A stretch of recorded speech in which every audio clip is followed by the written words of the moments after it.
하나님의 사랑과 위로가 여러분과 가정에 임하길 바라면서 오늘 하나님 말씀 함께 찾겠습니다. 빌립보서 4장 4절 말씀입니다. 신약성경 빌립보서 4장 4절 말씀 우리 함께 보실까요? 네. 주 안에서 항상 기뻐하라. 내가 다시 말하노니 기뻐하라. 오늘 제목은 주 안에서 항상 기뻐하라 라는 제목으로 우리가 이 말씀 함께 나누고 또 기도에 힘쓰기를 또 바라겠습니다. 우리는 예수님을 믿는 자들입니다. 참으로 이 자체가 우리에게 기쁨이고 또 하늘 시민권을 가진 자들이죠. 바울은 이런 우리에게 또 권면을 이와 같이 하고 있습니다. 그 권면의 내용은 오늘 읽었던 4장 4절 말씀 제가 다시 한번 읽으면 이렇습니다. 주 안에서 항상 기뻐하라. 내가 다시 말하노니 기뻐하라 이렇게 나있어요. 여기서 봐야 될 두 가지 표현이 있는데요. 그 첫 번째는 기뻐하라 표현입니다. 이 기뻐하라는 것은 명령형임을 우리가 보게 됩니다. 우리가 주로 생각하는 기쁨은 어떤 것일까? 많은 경우가 수동적이죠. 어떤 환경이나 또 상황과 조건이 충족되거나 어려운 일이 해소되면 그것을 기쁨이라고 생각하는데 재밌게도 성경은 기뻐하라고 명령하고 있습니다. 기뻐지는 것이 아니라 기뻐하라고 명령하고 있습니다. 그리고 항상 기뻐하라 권면하고 있습니다. 우리가 기쁘고 행복하고 즐거울 때는 다 기뻐할 수 있어요. 그러나 슬프고 또 고난도 있고 실패도 있는 우리에게 그 아픔의 자리에서 항상 기뻐하라고 명령하고 있음을 보게 됩니다. 이것을 주의해서 보셔야 돼요. 이 땅을 살아가면서 기쁨이 없는 성도보다 더 불행한 사람은 없습니다. 예수님 믿는 사람의 가장 중요한 특징 중에 하나가 기쁨입니다. 항상 언제나 어디서나 즐거워할 수 있는 존재가 성도입니다. 그렇다면 이것이 정말 가능할까요? 우리가 이 땅에 살면서 수많은 슬픔, 또 실패를 경험하고 때로는 오해를 받고 많은 고통을 경험하는데 항상 기뻐하는 것이 정말 가능할까 이것이죠. 지금 이 항상 기뻐하라고 권면하는 이 사도 바울은 그는 지금 감옥에 있습니다. 그리고 당시 이 빌립보 교회 유오디아와 순도교가 교회 안에 다툼이 있었고 또 거짓 가르침과 교훈들 가운데 싸우고 있는 교회가 빌립보 교회였는데 그 교회를 생각할 때 참으로 마음이 아팠지만 하지만 이 사도 바울이 단같이 권면하죠. 여러분 항상 기뻐하십시오. 다시 말하노니 기뻐하십시오. 이렇게 권면해요. 사도 바울이 이렇게 기뻐하라고 명령하고 하나님께서 명령하시고 또 기뻐할 수 있는 조건은 어디 있을까? 거긴 바로 오늘 이 말씀 가운데 있는 주 안에서입니다. 주 안에서 기뻐하라 이것을 말하고 있죠. 주 안에서란 말의 의미를 세 가지 정도로 우리가 생각해 보자 하는데요. 첫 번째, 주 안에 있는 기쁨은 바로 주께서 우리에게 주신 기쁨이다. 이것을 말하고 있어요. 예수님께서 이 땅에 오셨죠.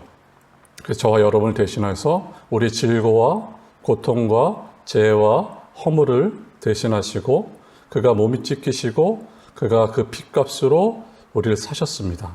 그리고 우리에게 선물 주신 것이 바로 구원입니다. 그 구원의 열매 중에 하나가 바로 기쁨임을 보게 되죠. 이 기쁨은 하나님께로부터 온 기쁨이고 천상에서부터 온 기쁨임을 말하고 있습니다.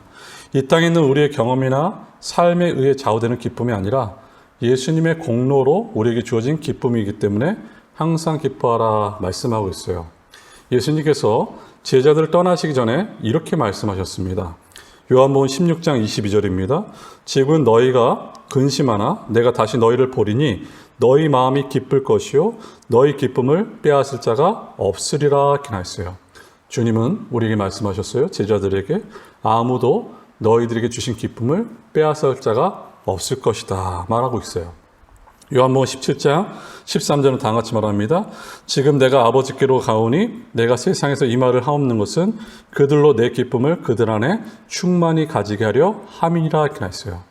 주님이 우리에게 주신 기쁨, 우리가 충만히 가지고 기뻐하고 즐거워할 수 있는 기쁨은 어떤 기쁨일까? 여러분 예수님 자체가 복음이신 예수님 자체가 우리에게 기쁨이고 예수님이 가지고 계신 그 자체가 또한 우리에게 기쁨이고 예수님께서 만들어주신 그 기쁨, 바로 이것을 말하고 있죠. 그래서 주 안에서 기뻐하라 명령하고 있는 것입니다.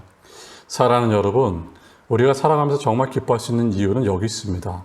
우리의 죄를 사하시고 용서하여 주시고 우리가 그로 말미암아 하나님께 나갈 수 있는 이 기쁨을 누가 세상에서 줄 수가 있겠습니까?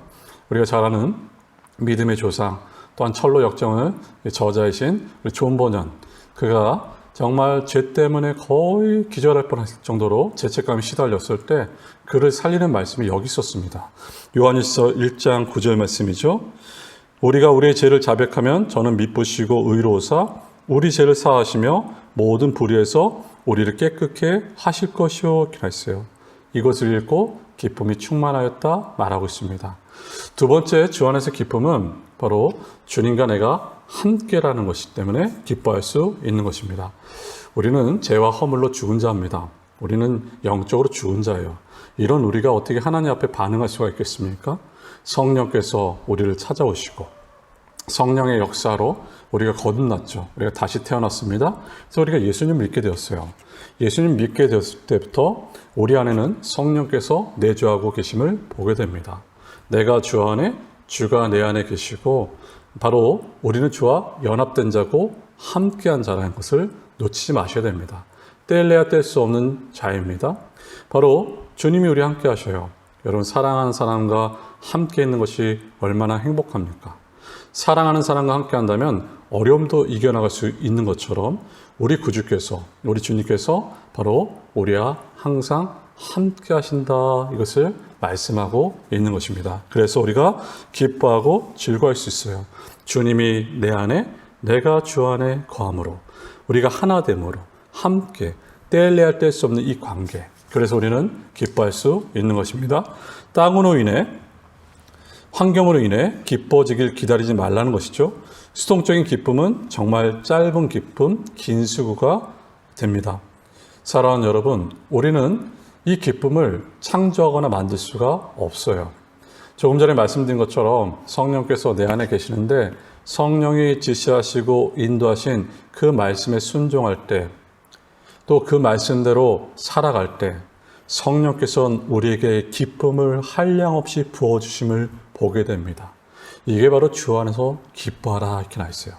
세 번째, 주 안에서 기뻐하라는 것은 바로 이 모든 권세가 주님께 있음을 보게 됩니다. 이 모든 우주 만물을 만드시고 이것을 다스리신 분이 바로 우리 주님이시죠.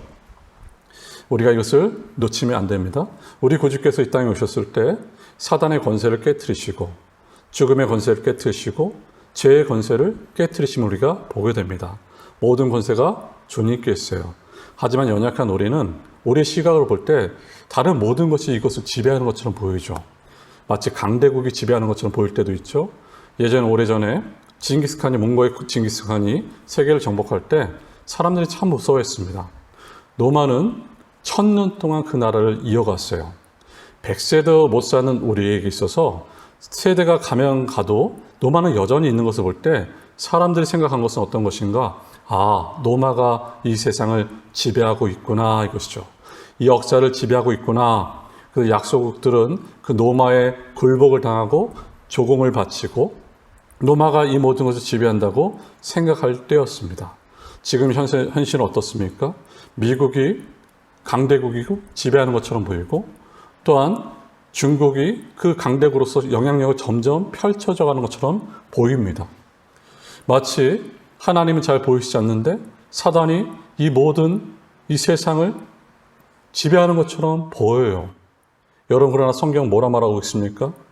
이 모든 것은 누구에게 있는가? 하나님께 있다 이렇게 말하고 있어요. 출애굽기 19장 5절에서도 이 세계는 내게 속하였다 하나님이 말씀하세요. 그분의 성품을 말씀하세요. 새하늘과 새 땅뿐만 아니라 과거의 로마 제국 때도 현재 지금도 그리고 그 모든 것도 바로 하나님께 속한 것이고 하나님께서 다스리시고 하나님의 권능과 능력으로 모든 것을 행하심을 보게 되는 것입니다. 하나님이 이렇게 말씀하세요. 우리 주님께서 이 모든 것 내 것이다. 내가 다스린다. 내가 인도한다. 이것을 말씀하고 있음을 보게 됩니다. 우리가 이것을 놓치지 마셔야 됩니다. 그래서 우리는 기뻐할 수 있어요.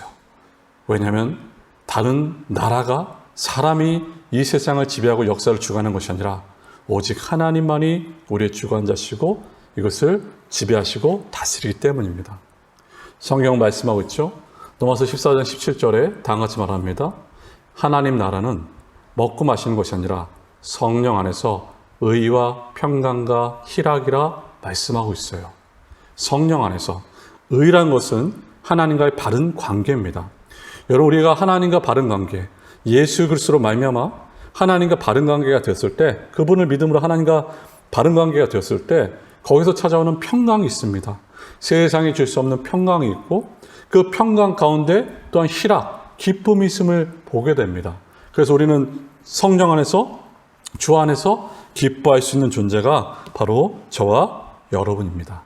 오늘 말씀을 기억하세요. 지금 참으로 항상 어려운 시기를 겪고 있죠.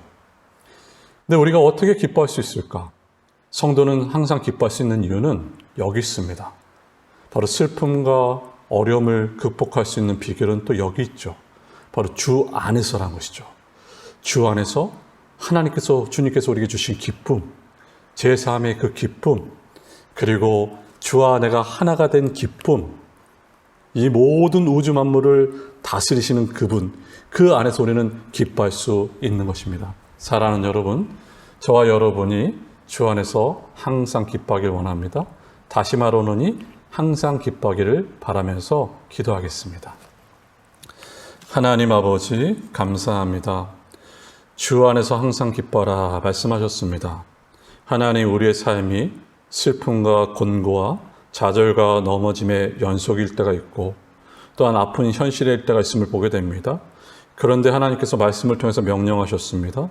항상 기뻐하라 명령하셨어요. 항상 기뻐하라고 명령하셨습니다. 우리가 어떻게 기뻐할 수가 있겠습니까? 주 안에서입니다.